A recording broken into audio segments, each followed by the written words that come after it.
the amount of leads has drastically increased over the years, but the amount of sales that come out of those leads has not. Meaning that it's just being resold and sold and sold again to other people. All I have to do is really work it when I have it, and I already have it. It's in my database. What I need to be better about is figuring out how to make that database pay off. Yeah, my name is Burds. I'm in El Paso market, a team lead for over 10 years, and I've been in the business for just over 18. I've had success. I've gone through each stage in the real estate game, starting from an independent agent to a brokerage owner, and then shifting away from the brokerage and going pure into the team. So how would you describe your sales approach? I've always been the prospector, the person that goes out and tries to generate leads. So my database has grown over the years from my getting into the business to today. It's at just over 60,000+ people that we maintain contact with in our database. So we've always been attempting for outbound through prospecting. I'm a believer in the Mike Ferry program through and through. Just get out and find people that are willing and wanting to sell. You said you have 60,000 contacts in your database, and you said you stay in touch with them. What's the method for staying in touch with 60,000 people? So there's a level stepped program to that. The first being we send out a lot of video content through places like Viral Marketing. We have our own Miami account, so we're working through that as well. We're trying to touch, at least on some level, every month. But we really get engaged or try and connect with things like client events, events where it brings people specifically in neighborhoods. We adopt a few neighborhoods where we actually knock doors on those neighborhoods on a 1 to 3 times a year, depending on the neighborhood. So we're kind of using all different methods to stay in contact and stay ever present. Plus, we use a lot of radio and TV, so we try to stay present in that mindset as well. Tell me about an event that you had that was overperformed or performed where you really wanted to and really was a home run. One of our best events that we have is we drop by and we deliver, or we stop by first and we ask, how many batteries do you need for your fire alarm, right? So we'll buy 100 or 200 9-volt batteries. We'll come out and we'll deliver those batteries to people. Now, the benefit is here, we're offering it to everybody in the neighborhood, which happened to be a big neighborhood that we sell homes in. So a lot of them are past clientele as well. But those batteries tend to generate thousands, if not hundreds of thousands of dollars in commission income, because what happens is it allows us to create a connection with those individuals and build that relationship over time. So it really has been one of our best events. That is so cool. Congratulations. What a unique one. I've never heard of the battery gifting. That's very cool. So what we do is we level it up by the fact that most people have really high ceilings. So we provide a contractor that will come by the next day and install it for them. So that way we get name, email, and specifics. But yeah, you'd be surprised how many people have a chirping alarm in their house. More than you would expect. So that's a great opportunity to enter into, 1, a relationship, and 2, a conversation with that client and talk to them about who we are, what we do. And it's very much unlike a pie, right? It's very much about the house itself, the structure, the home. And it's about safety, which is always a big relevant factor in that play. So it does play in that benefit. And we can have conversations like, what are the requirements for a fire alarm in a house in the first place, or even a carbon monoxide alarm in that first place? Because if you ask yourself, if you went home today and said, hey, I need a 9-volt battery because my alarm's chirping, I would assume, just like most of us, you don't have one. So having that access, and if they say nothing's chirping, we say, okay, how many do you have? So that way, if it does ever happen, here's 3 for the future. When you walk up and do the door knock, there's people that are past clients and people in your SOI, and there's people that you've never met before that you knock on the door. Is the script the same in all 3 of those situations? Yeah, so the script in general is just simply, hey guys, we'd like to remind you that it is National Fire Alarm Battery Check Day, and we like to make sure that is something that you guys take care of. A lot of people don't have 9-volt batteries, so we're just passing out however many fire alarms you have, or smoke detectors, or carbon monoxide detectors that you have. We'll give you as many as you need.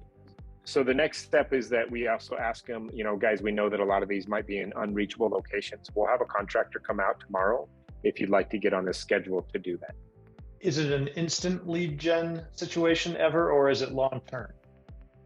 If they decide to use the contractor, it's instant lead gen because we're getting their contact information to put them on the calendar. And I would say that's probably 40% of people.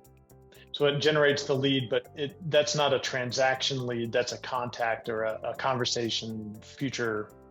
Correct. Yeah. People that say, hey, I'm thinking about selling, that happens. It doesn't happen as much as you would hope, but it happens. I would say that we'll probably deliver to about 1,000 households. And of those 1,000, we'll probably get 3 to 4 listings out of that initial approach, but over the year we'll get a lot more. Now, keep in mind, this is part of a strategic neighborhood approach. So we're hitting that neighborhood on a monthly basis. This just happens to be one of the tools that we work in that neighborhood. Oh, that's awesome, man. Okay. From a tech standpoint, what CRM are you using and how long have you been using it? And are you happy with it? Gotcha. So I love tech stack. I love to work through things where I don't have to do actionable items anymore. So we operate in about 3 main systems. Our CRM happens to be Sierra Interactive, whereas our transaction management is Sisu. And then we operate with a document platform of Dotloop. So that houses 99% of our transaction event. Awesome. So for me, our main database is Infusionsoft. And do I love it? No. Do I love the capability of it? Yes. We worked together many years ago, and it was sort of a rocky road, and we were still figuring some things out, definitely on the customer care side, but the quality of our product needed some work too. And now we're working together again. Can you describe how you're working with Revaluate and what Revaluate is doing for the Brian Burds team?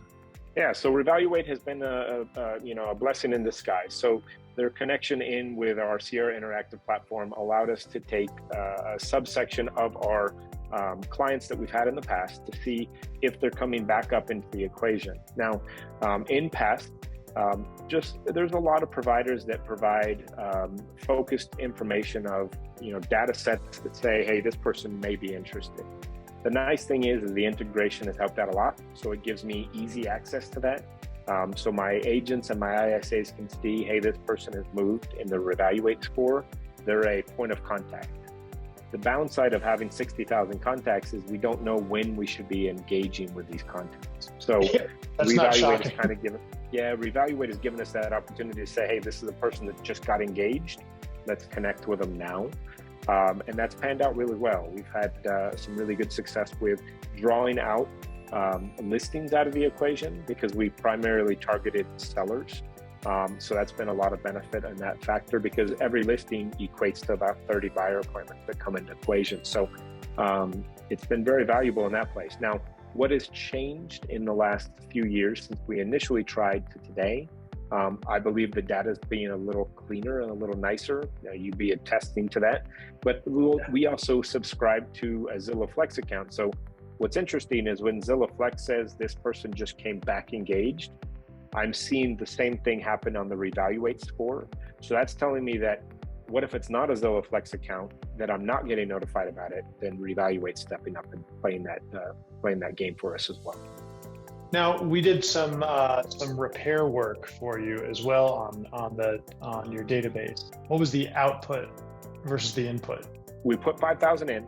We got 250 back in nice and clean format. But keep in mind, those 5,000 that we put in were pretty clean database anyways. So we maintain our database as much as we can. We feel of a database being a data bank for our purpose. You make your deposits and you take your withdrawals.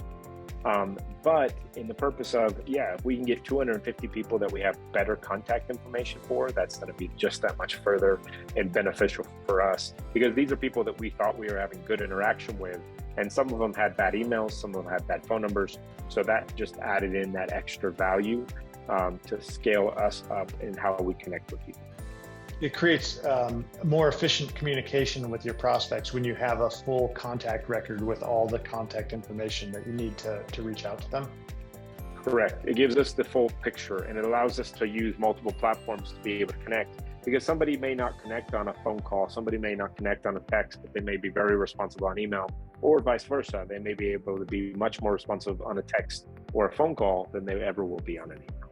We need to work our database that is already in our face, and we need to be conscious of what's going on right in front of us. A lot of people are always wanting to find the next new lead, when the reality is the leads are already there. We just need to figure out that we need to go after them better. Have you been pulling away from PPC? So we've never really played with PPC. We've always organically driven. So I think that's been strategic for us to be successful in a market like this, where the PPC cost is massively through the roof. That's brilliant. Well said. Thank you so much for joining us today. You've really added an extra 9-volt charge to my ideas on thinking on marketing. So I appreciate that.